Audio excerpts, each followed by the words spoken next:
All right, here we go. Our third help video, which picks up with question 16 on 5-11. Which of the following statements is false? Take a look at the first question. In general, atomic radii tend to increase horizontally left to right.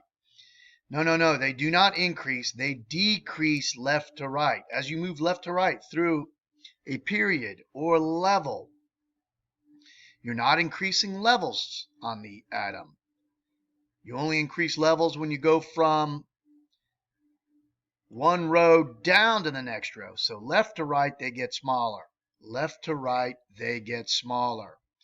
If we take a look at atomic radius, left to right in general, these numbers are all decreasing left to right. Sodium, 186, and they keep getting smaller, all the way down to 98. Why? Because we're not adding rows. We're adding protons to the nucleus, which increases the strength of the nucleus on the pull of the electrons, resulting in them being pulled in more closely.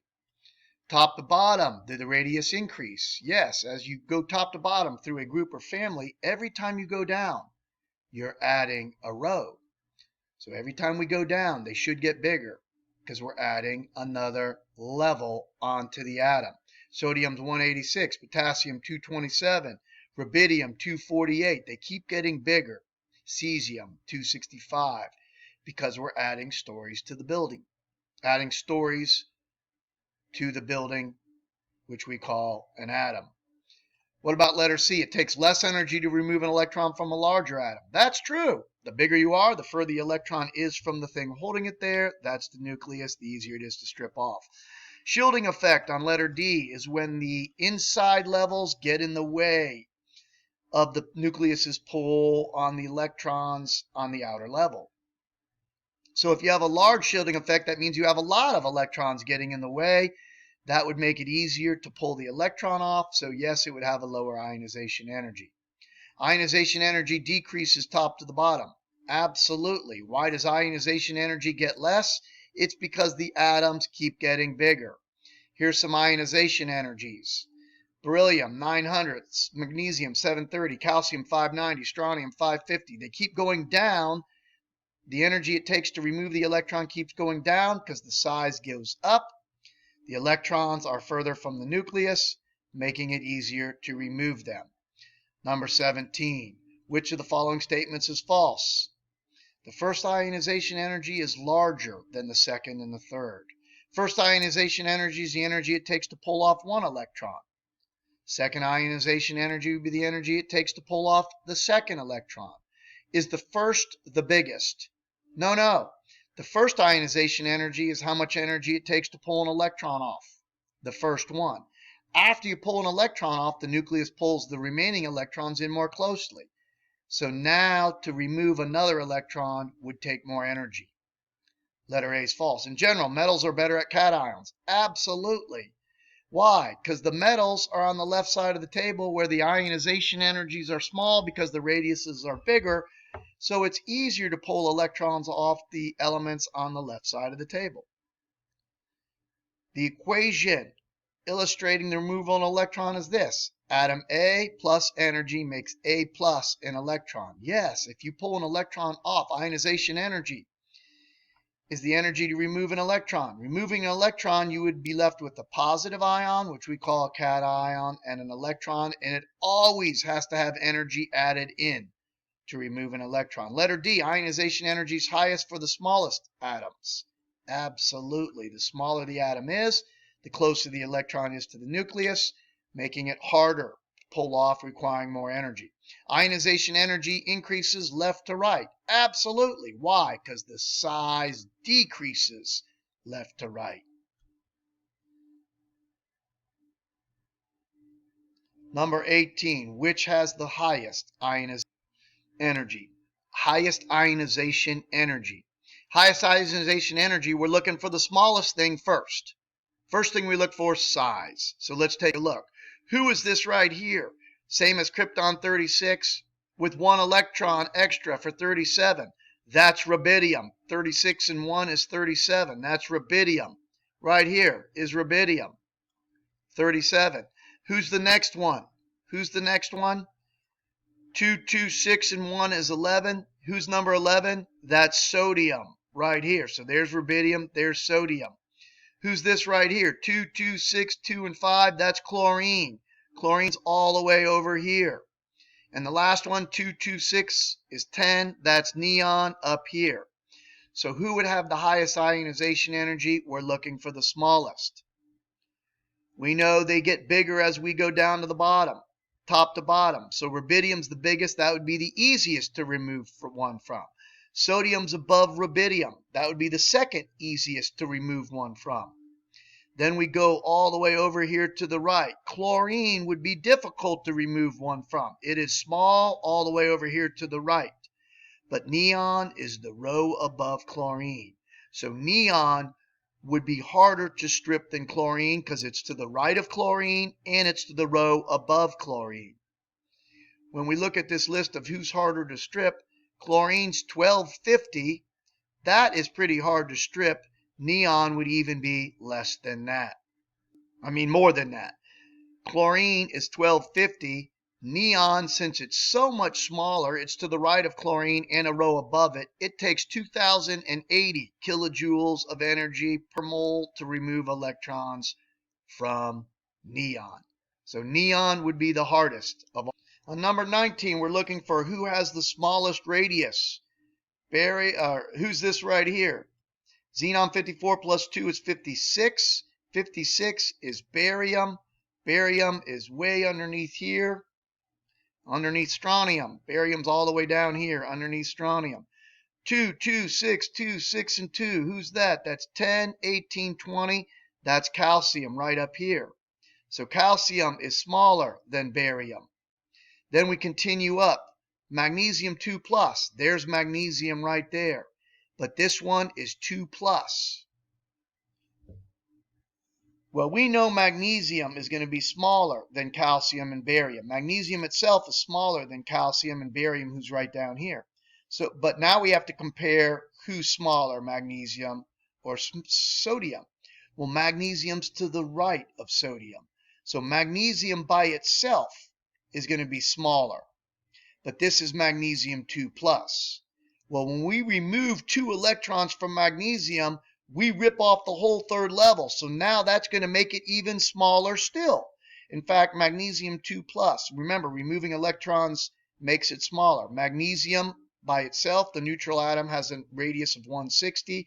We pull 2 electrons off magnesium and it goes all the way down to 72.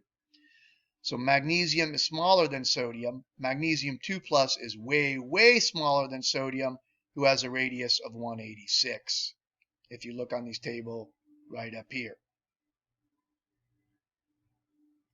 186. All right, next questions.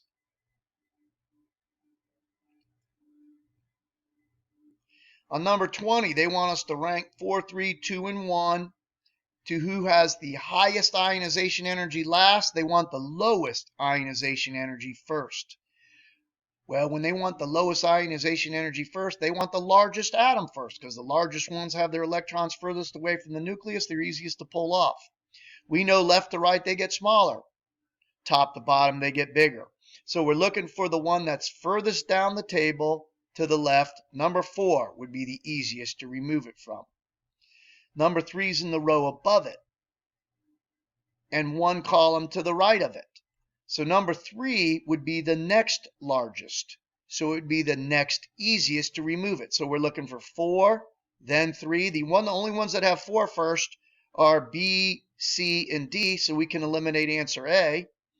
Number 3 should be next, so we can eliminate B and C, because this one's 4, then 3. Number 2 is to the right of 3. So 2 is smaller than 3, so 2 should be the next most difficult one, because it's the next smallest one. And number 1 is 2 rows above number 2, which means it's going to be way smaller, and it's also to the right of number 2. So number 1 here is the smallest, making it the hardest to strip. That would be letter D. Correct order is letter D. All right, which of the following factors on number 20 affect ionization energy? Well, we already said the larger the atom it is, the easier it is to strip. The smaller it is, the harder it is to strip, so radius affects it. but we know the nuclear charge affects the size, because as you move left to right horizontally across a row or a period, the more neutrons it has, or the more protons it has, the more closely it pulls the electrons in, making the atom smaller. So nuclear charge also affects ionization energy because it affects size. Shielding effect is how hard it is to strip, or shielding effect. The more shielding effect an atom has, the easier it is to strip electrons, because shielding effect is when the inner levels get in the way of the pull of the nucleus on the outermost electron you are trying to strip. So the more shielding effect it has, the lower the ionization energy it would have. So A, B, and C all affect ionization energy. We're going to come to find out the configuration also affects ionization energy, because where the electrons are in the orbitals will impact, as we will soon talk about, how hard it is or easy it is to remove them.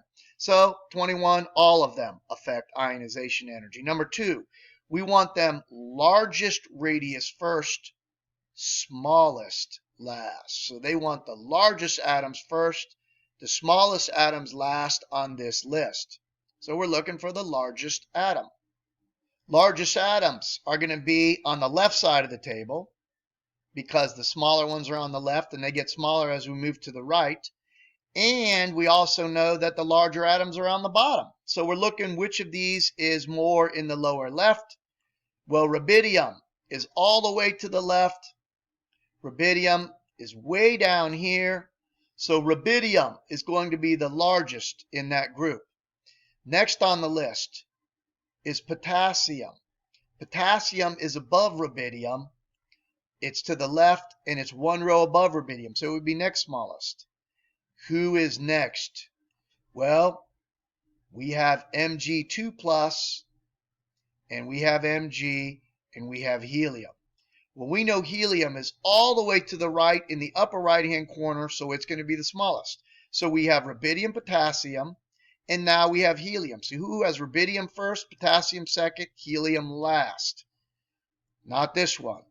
This one has helium last, but it has rubidium first. We can get rid of B. C does have rubidium first. It does have helium last. It does have potassium second to last. So it could be C and it could be D. So the question comes down to, who is easier to strip, Mg or Mg2 plus? Well, we know, or who's smallest, Mg or Mg2 plus? What happens to the size as you remove electrons? The size gets smaller. So magnesium is bigger than Mg2 plus, because magnesium has 12 protons pulling on 12 electrons. Magnesium 2 plus has 12 protons pulling on 10 electrons. It can pull them in more closely. So magnesium's radius is 160. Mg2 plus's radius is only 72. Helium's radius is 31. It should be last. Letter D, largest to smallest, for number 22. Or for number 22, letter E. As I've said, letter D for number 22 is the order of largest to smallest. We go on to 23. Which of the following cations is least likely to form? Cations are positive ions. Would we expect O to become plus? It's 2s2, 2p4. No, no, no. If O became plus, it would be 2p3. 2p3 is half full, but that does not satisfy the octet rule. That will not help oxygen to become plus. Oxygen would rather become 2 minus to fill that 2p and end up 2 minus. That's not going to form. What about lead 2 plus? Well, if lead becomes 2 plus, it could lose those electrons out of the 2p. It would rather also, or out of the 6p. It would rather lose those ones out of the 6s as well, which would then leave it with the octet rule satisfied. But lead is so big that it can have 2 electrons removed out of here.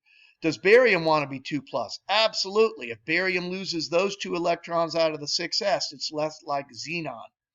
Does potassium want to become 1 plus? Yes. If potassium loses that 1 electron in the 4s, it would be left like argon. Does aluminum want to become 3 plus? Yes. If it loses 2 out of the 3s and 1 out of the 3p, it would be left stable like neon. Next video, we'll pick up with question 24.